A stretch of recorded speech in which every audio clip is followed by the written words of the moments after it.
అని భావించి మళ్ళీ వెతుక్కుంటూ వెళ్ళి అశోకవనంలో సీతాదేవిని చూస్తాడు. సీతాదేవి ముందు కొంత శంకకు లోనవుతుంది.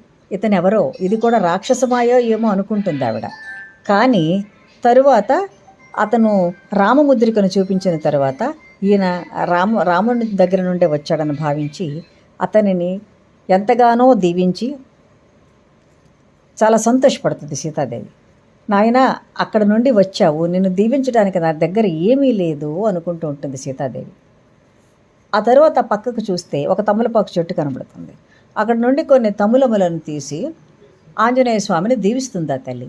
అందుకే ఆ తల్లి, అతని తల్లి సీతమ్మ తల్లి దీవించింది కాబట్టి ఆంజనేయ స్వామి పరమానంద భరితుడవుతాడు. అతనికి చాలా ఇష్టమైన ఆకులు అవుతాయి ఈ తమలపాకులు. అందుకే మనం ఆంజనేయ స్వామిని దేవాలయాలలో ఆకు పూజ అని తమలపాకులతో కనుక పూజ చేయిస్తే పరమానంద భరితుడవుతాడు.